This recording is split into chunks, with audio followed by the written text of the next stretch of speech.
Perkembangan sosial emosional anak kelas 1 dengan rentang usia 6 hingga 7 tahun. Dalam masa ini, rasa kemandirian anak semakin meningkat di awal sekolah, tapi semakin membutuhkan perhatian dan persetujuan dari orang tua. Anak juga mulai memahami kalau hubungan pertemanan sebenarnya bisa dipengaruhi oleh berbagai hal di luar kendalinya. Nah, di akhir kelas 1 SD, berbagai tonggak perkembangan sosial emosional anak yang umumnya sudah dicapai adalah yang pertama, mudah bertengkar dan baikan dengan teman, juga mulai sering berkomentar tentang temannya. Yang kedua, mudah tersinggung perasaannya, tapi juga mulai bisa mengerti perasaan orang lain. Yang ketiga, selalu ingin menyenangkan orang lain dan selalu ingin jadi nomor satu. Yang keempat, bisa membedakan salah dan benar, dan mulai mencari celah dalam aturan supaya bisa mendapatkan keinginannya. Yang kelima, tumbuh kesadaran akan pandangan orang lain terhadap dirinya. Yang keenam, mulai memahami perasaan malu. Yang ketujuh, anak mulai mempelajari kaidah dan aturan yang berlaku. Kedelapan, anak mempelajari konsep keadilan dan rahasia. Kesembilan, anak mulai mampu menjaga rahasia. Ini adalah keterampilan yang menuntut kemampuan untuk menyembunyikan informasi-informasi. Dan yang terakhir, yang ke-10, anak juga mudah bertengkar dan baikan. Perkembangan sosial emosional anak kelas 2 sampai kelas 3 SD, yakni rentang usia 8 sampai 9 tahun. Pada usia ini, anak mulai punya beberapa teman baik, tapi hubungan pertemanannya masih mudah berubah akibat pengaruh dari beberapa faktor. Anak juga sangat ingin diterima oleh teman sebayanya dan banyak mencoba berbagai kepribadian baru untuk tahu mana yang paling cocok untuk dirinya. Di akhir kelas 3, biasanya sebagian besar anak akan menunjukkan perkembangan sosial emosional. Yang pertama, anak mulai suka menjadi bagian dari suatu kelompok. Kemudian anak juga sudah bisa membedakan fakta, fiksi, dan fantasi.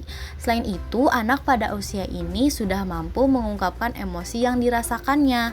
Biasanya, anak pada usia ini menunjukkan perubahan emosi yang ekstrim, akan tetapi cepat kembali lagi seperti sedia kala.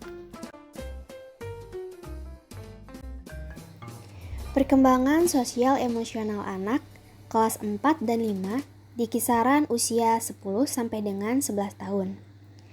Di kelas 4 dan 5, anak mulai menyesuaikan diri dengan perubahan fisik dan sebagian diantaranya ada yang mulai memasuki masa puber. Pada rentan usia ini, kebutuhan anak untuk diterima sebagai bagian kelompok semakin besar, sehingga fokusnya lebih besar untuk teman dan komunitasnya. Perkembangan sosial emosional lain yang ditunjukkan anak di akhir kelas 5 sekolah dasar diantaranya, anak lebih bisa mengendalikan emosi, tapi masih sering mengalami mood swing dan rasa tidak percaya diri. Anak mulai pandai mengatasi konflik dan bernegosiasi.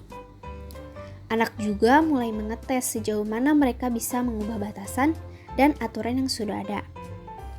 Anak mulai banyak mengambil keputusan untuk dirinya sendiri. Anak memiliki hubungan pertemanan yang lebih kompleks dan kuat. Anak lebih banyak aktif di kegiatan dengan teman ketimbang keluarga. Anak dapat mengatur ekspresi emosi dalam situasi sosial dan dapat berespon terhadap stres emosional yang terjadi pada orang lain. Anak dapat mengontrol emosi negatif seperti takut dan sedih. Dan yang terakhir, anak belajar apa yang membuat dirinya sedih, marah, atau takut, sehingga belajar beradaptasi agar emosi tersebut dapat dikontrol. Perkembangan sosial emosional anak kelas 6 usia 12 tahun. Di tahun terakhir sekolah dasar, bisa dibilang anak berada dalam masa transisi menjadi seorang remaja. Kemandiriannya semakin matang dan pengaruh teman pun semakin kuat, sehingga perlu terus didampingi dan dipantau kondisi sosial emosionalnya. Beberapa tonggak perkembangan yang ditunjukkan anak kelas 6 SD, yaitu yang pertama, sangat peduli dengan pandangan orang lain tentang dirinya, tapi juga meyakini kalau pengalaman dan emosinya tidak dialami oleh orang lain. Yang kedua, mulai bisa membaca perspektif dan emosi orang lain. Yang ketiga, mampu menentukan sudut pandang dalam melihat suatu masalah.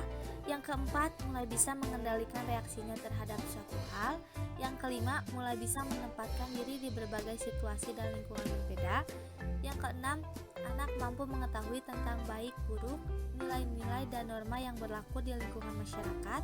Yang ketujuh, anak mampu menempatkan diri di berbagai situasi dan lingkungan yang dihadapi. Dan yang terakhir, kedelapan, pengertian anak tentang baik, buruk, tentang norma-norma aturan, serta nilai-nilai yang berlaku di lingkungannya menjadi bertambah dan juga lebih fleksibel, tidak sekaku saat di usia kanak-kanak awal. Mereka mulai memahami bahwa penilaian baik buruk atau aturan-aturan dapat diubah tergantung dari keadaan atau situasi munculnya perilaku tersebut. Nuansa emosi mereka juga makin beragam. Karakteristik emosi anak usia sekolah dasar. Di sini ada perbedaan-perbedaan antara karakter emosi yang stabil dan juga kurang stabil. Yang pertama, emosi yang stabil menunjukkan wajah yang ceria, sedangkan emosi yang kurang stabil menunjukkan wajah yang murung. Lalu yang kedua, emosi yang stabil mau bergaul dengan teman secara baik, dan emosi yang kurang stabil yaitu mudah tersinggung. Yang ketiga, emosi yang stabil yaitu bergairah dalam belajar, emosi yang kurang stabil tidak mau bergaul dengan orang lain. Lalu yang keempat, emosi yang stabil yaitu dapat berkonsentrasi dalam belajar, sedangkan emosi yang kurang stabil yaitu suka marah-marah. Lalu emosi yang stabil yaitu bersikap respect atau menghargai terhadap diri sendiri dan orang lain, sedangkan emosi yang kurang stabil yaitu suka mengganggu teman dan tidak percaya diri.